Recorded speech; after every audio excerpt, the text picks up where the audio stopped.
नमस्ते। KP college की online class में आप सभी का स्वागत है।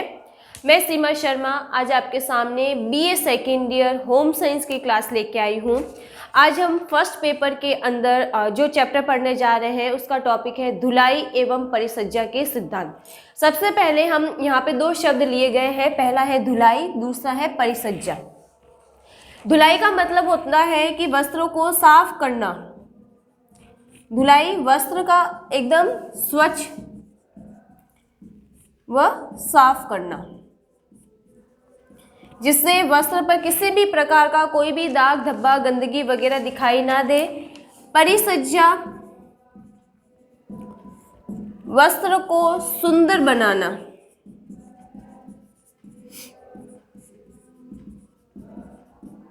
या फिर आकर्षक बनाना। ये जो कला है उसको हम कह सकते हैं परिसज्जा। तो आज हम इनके सिद्धांत के बारे में पढ़ेंगे। तो इनके सिद्धांतों को दो भागों में बांटा गया है। पहला जो है वो धुलाई की विधि के आधार पर और दूसरा जो है वो है वस्त्रों का नवीनीकरण के आधार पर। यानी कि जो यहाँ पर सिद्धांत है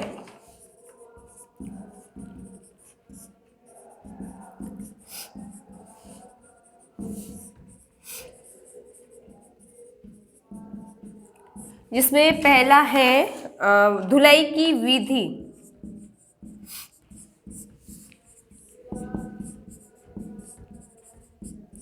और जो दूसरा सिद्धांत है वो है धुलाई किए हुए वस्त्रों का नवीनीकरण।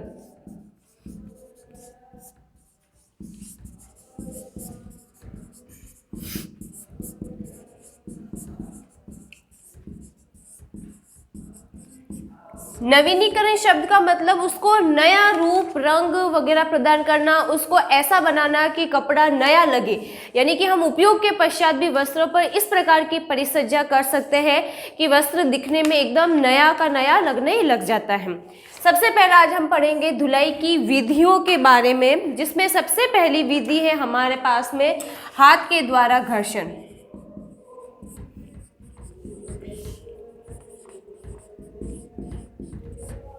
हाथ से घर्षण नॉर्मली हम लोग जो घर पर कपड़े धोते हैं, ये घरेलू स्तर पर अपनाई जाने वाली विधि है, जिसके अंतर्गत जब हम घर पे कपड़े धोते हैं तो सर्फ के अंदर पानी, सर्फ के घोल के अंदर पानी का जो घोल बनाते हैं सर्फ और पानी का, उसके अंदर वस्त्रों को डुबो कर रखा जाता है, या फिर वस्त्र की सतह पर साबुन लगाने के पश्चात वस्त्र को हल्के हाथों के माध्यम से बार बार उस पर दबाव डाला जाता है, घिसा जाता है, जिसकी वजह से जो दाग धब्बे हैं वो वस्त्र पर सामान्य रूप से निकल जाते हैं।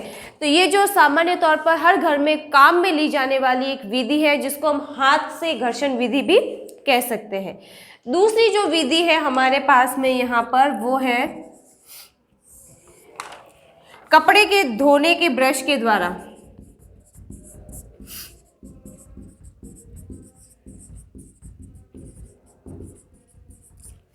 यानी कि जब हम कई बार हाथ के माध्यम से दाग धब्बे नहीं निकलते हैं, यानी कि जब कपड़े को धोया जा रहा है, हाथ से रगड़ने के बाद में, दबाव देने के बाद में भी जब कपड़े से दाग धब्बा नहीं निकलता है, तो उस समय जो दूसरी प्रक्रिया अपनाई जाती है वो होती है ब्रश के माध्यम से।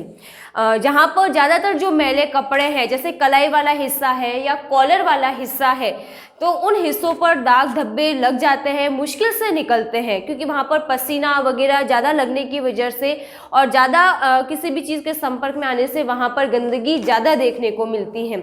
खासकर जो छोटे बच्चों के कपड़े होते हैं वो ज़्यादा खाना वाना खाते समय गिर जाता है, तो ऐसी स्थिति में हाथ से रगड़ने पर दाग धब्बे नहीं निकाले जा सकते हैं।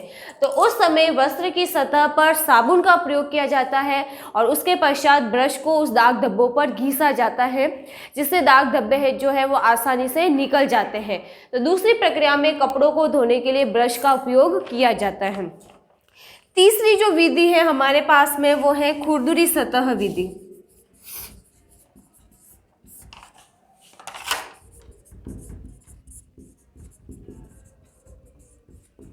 खुरदरी सतह पर घर्षण इस विधि में ऐसा होता है कि जैसे कि बाथरूम का ही एक हिस्सा ऐसा रखा जाता है जिसमें हल्का सा खुरदुरापन रहे, या फिर जैसे घर में जिस स्थान पर हम कपड़े धोते हैं वहाँ पे कुछ हिस्सा ऐसा बनाया जाता है जिसकी सतह थोड़ी खुरदुरी रहती है।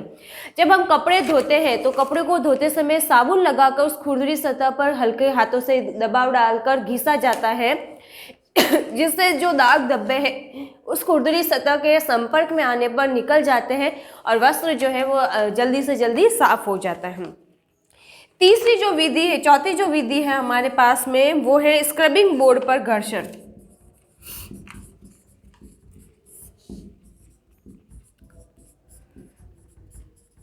कल ही हमने पढ़ा था स्क्रबिंग बोर्ड के बारे में, जिसमें वस्त्रों को फैलाकर उसके ऊपर साबुन लगाकर ब्रश वगैरह के माध्यम से घिसकर दाग धब्बे आसानी से निकाले जाते हैं। और वस्त्र जो स्क्रबिंग बोर्ड रहता है वो जैसे कि थोड़ा सा उभरा हुआ सा और खांचेदार होने की वजह से आसानी से उस पर से जो वस्त्र को फैलाया जा सकता है और घिसकर जो दाग धब्बे हैं सामान्य रूप से निकाले जा सकते हैं। इसके अलावा जो अगली विधि काम में आती है, पांचवी विधि, वो है मिश्रित घर्षण। मिश्रित घर्षण विधि तब काम में ली जाती है जब पहले 4 विधियां काम में ली गई हो फिर भी दाग धब्बे नहीं निकलते हैं, तो इन चारों विधियों को एक के बाद एक दोहराया जाता है और उसके पश्चात दाग धब्बा जो है वस्त्र की सतह से निकाल दिया जाता है। यानी कि मिश्रित घर्षण विधि में हाथ से घर्षण द्वारा भी दाग धब्बा निकाला जाएगा। जब पूरी तरीके से नहीं निकलेगा तब ब्रश का प्रयोग कर कपड़े की सतह से दाग धब्बे को और निकालने की कोशिश की जाती है। फिर भी ना निकलने पर खुरदरी सतह पर जो है वस्त्रों को घिसकर हल्के हाथों से वहां पर भी दाग धब्बा निकाला जाता है। और फिर भी ना निकलने पर स्क्रबिंग बोर्ड पर घर्षण विधि के माध्यम से जो वस्त्र पर से दाग निकाला जाता है। अगली जो विधि आती है वो है चूसन विधि के द्वारा, जिसके बारे में भी हमने कल पढ़ा था।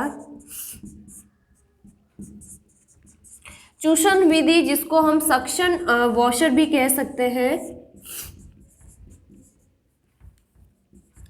सक्शन वॉशर का मतलब होता है जिसमें मैंने कल की क्लास में बताया भी था कि इस तरीके की एक डंडा नुमा संरचना रहती है जिसमें कटोरे नुमा नीचे की ओर संरचना पाई जाती है, जिसमें हल्के हल्के छिद्र पाए जाते हैं। ये जो सक्शन वॉशर है उसको कपड़े की सतह पर जब कपड़े को सर्फ के घोल में भिगो कर रखा जाता है तो सक्शन वॉशर के माध्यम से बार बार उस पर प्रेशर डाला जाता है। प्रेशर डालने से ऐसा होता है कि जो गंदा मैल वाला जो पानी है वो इन छिद्रों से होकर बाहर निकलने लगता है और बार बार दबाव के कारण जो वस्त्र की सतह पर से दाग धब्बे हैं वो निकलकर साबुन के घोल में निकल जाते हैं और कपड़े की सतह से छूट जाते हैं। लास्ट जो विधि काम में ली जाती है वो है मशीन के माध्यम से। यहाँ पर मशीन का मतलब है कि वॉशिंग मशीन, जो सामान्य तौर पर आजकल सभी के घर पर काम में लिया जाता है। वॉशिंग मशीन एक ऐसा साधन है जिसमें श्रम भी कम लगता है, समय की भी बचत होती है और वापस जो व्यक्ति को कपड़े वगैरह धोने में भी आसानी रहती है। तो वॉशिंग मशीन में दो जैसे कि कंपाउंड बने हुए रहते हैं। पहले में सर्फ या साबुन का घोल बनाकर वस्त्रों को डुबाया जाता है और जो वॉशिंग मशीन में जो पहला डिब्बा रहता है वो एक बार घड़ी की दिशा में और वापस घड़ी की ऑपोजिट दिशा में घूमता है, जिसकी वजह से बार बार कपड़े घूमने और उसके डिब्बे के अंदर की सतह से टकराने के कारण जो दाग धब्बे हैं वो निकलकर घोल के अंदर निकल जाते हैं और साबुन के अंदर मिल जाते हैं और वस्त्र की सतह से छूट जाते हैं।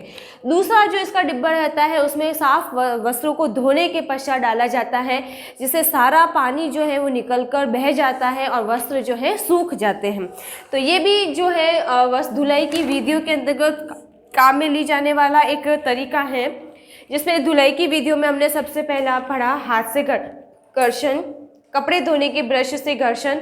तीसरा पढ़ा था खुरदुरी सतह पर घर्षण, स्क्रबिंग बोर्ड पर घर्षण, मिश्रित घर्षण, चूसन विधि यानी कि सक्शन वॉशर विधि और लास्ट हमने पढ़ी वॉशिंग मशीन के माध्यम से वस्त्रों को धोना। अगला जो हम पढ़ने जा रहे हैं वो है धुलाई किए हुए वस्त्रों का नवीनीकरण करना।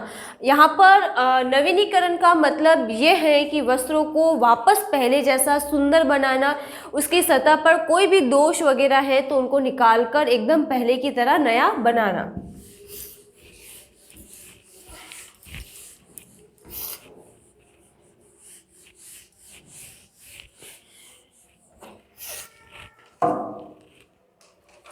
दूसरा जो हम पढ़ रहे हैं धुलाई किए हुए वस्त्रों का नवीनीकरण, जिसमें पहली जो विधि है वो है कपड़ों को आर्द्र करना।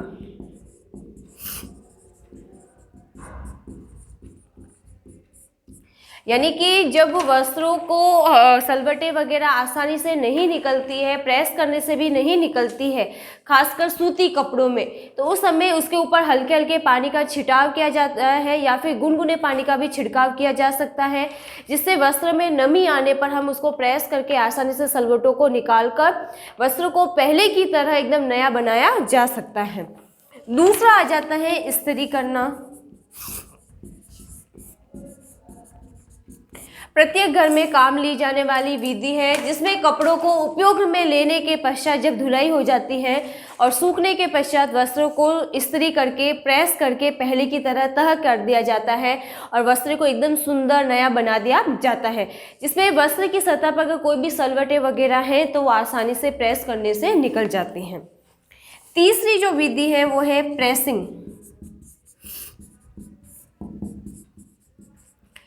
प्रेसिंग विधि यहाँ पर जब काम में ली जाती है, कब काम में लेते हैं, जब इस्त्री करने से भी वस्त्र की सतह से जब सलवटें नहीं निकलती हैं तो उस समय प्रेसिंग विधि का काम में लिया जाता है। इसको हम दबाव विधि भी कह सकते हैं, क्योंकि प्रेस विधि में क्या होता है, इस्त्री करने की विधि में कपड़े की सतह पर इस्त्री को बार बार आगे पीछे घुमाकर रगड़ा जाता है, जिससे सलवटें निकल जाती हैं। लेकिन प्रेसिंग विधि में रगड़ने की बजाय उसके ऊपर दबाव डाला जाता है और दबाव डालकर जो वस्त्र की सतह पर सलवटें हैं उनको निकाला जाता है। जब इन पे दबाव डाला जाता है तो थोड़ी गर्माहट के साथ में उन पर दबाव दिया जाता है भारी जैसे रोलर्स वगैरह के माध्यम से, तो जो सलवटें हैं वो आसानी से निकल जाती हैं और वस्त्र जो है एकदम जीवंत नया बन जाता है। चौथी जो विधि है वो है भाप देना। भाप देना विधि नॉर्मली उन वस्त्रों के लिए काम में ली जाती है जो कि रोएदार वस्त्र होते हैं, क्योंकि अगर वस्त्रों को धोया जाता है तो रोए चिपक जाते हैं और प्रेस करने से रोए दब जाते हैं। तो ऐसी स्थिति में उन वस्त्रों को प्रेस न करके भाप दी जाती है, जिसके लिए पहले से ही जैसे वाटर हीटर के समान केतली रहती है जिसमें पानी गर्म होता है और जो भाप निकलती है उसके सामने वस्त्रों को रखा जाता है और वस्त्र पर जब वो भाप लगती है तो बाहरी स्वतः से जो वस्त्र के रोए हैं वो निकलकर उभर जाते हैं और वस्त्र पर से सारी सलवटें जो है वो निकलकर दूर हो जाती हैं। ऐसी स्थिति में वस्त्र जो है वो काफ़ी सुंदर दिखाई देने लगता है, आकर्षक दिखाई देने लगता है और जो रोए हैं वो पहले के समान वापस उभरकर बाहर की ओर दिखाई देने शुरू हो जाते हैं। पांचवी विधि है हमारे पास में कैलेंडरिंग। कैलेंडरिंग विधि जैसे ज़्यादातर बाहर की ओर काम में ली जाती है, इसको हम घरेलू विधि ना कहकर जब हम बाहर ड्राई क्लीनिंग वगैरह के लिए वस्त्रों को देते हैं तो उस समय ज़्यादातर काम में ली जाती है, जिसमें दो भारी रोलर्स के बीच में से वस्त्रों को निकाला जाता है। अब वस्त्रों को जब दो भारी रोलर्स के गर्म रोलर्स के बीच में से निकाला जाता है तो गर्म रोलर की सतह के संपर्क में आकर वस्त्र की जो सलवटें हैं वो आसानी से निकल जाती हैं। अगर कोई भी सलवट वगैरह है तो वो दबाव के आने के कारण वापस भाप और गर्माहट के संपर्क में आने के कारण वो आसानी से निकल जाती हैं और वस्त्र जो है वो पहले की तरह सुंदर हो जाता है। लास्ट जो है अगली विधि हमारे पास में वो है मैगलिंग। मैगलिंग विधि सामान्यतः बाहर की ओर काम में ली जाती है, जिसको हम घरेलू स्तर पर काम में नहीं ले सकते हैं। जैसे हम बाहर की ओर वस्त्र धुलवाने के लिए देते हैं तो उस समय ये विधि को काम में लिया जाता है। मैगलिंग विधि में धुलाई के पश्चात जो वस्त्रों को निचोड़ा जाता है तो निचोड़ने के तुरंत बाद वस्त्रों को मैगल पर चढ़ा दिया जाता है और मैगल पर चढ़ाकर उसकी सतह पर जितने भी दोष वगैरह हैं, सलवटें वगैरह हैं, उन सभी को बाहर निकाल दिया जाता है।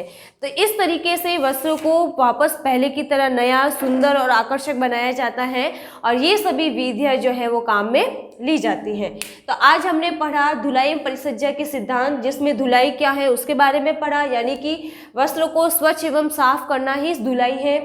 परिसज्जा वस्त्रों को सुंदर, आकर्षक बनाना, जीवंत बनाना, पहले की तरह नया बनाना। परिसज्जा के सिद्धांत, जिसमें धुलाई की विधियों के बारे में पढ़ा और धुलाई किए हुए वस्तु का नवीनीकरण के बारे में पढ़ा।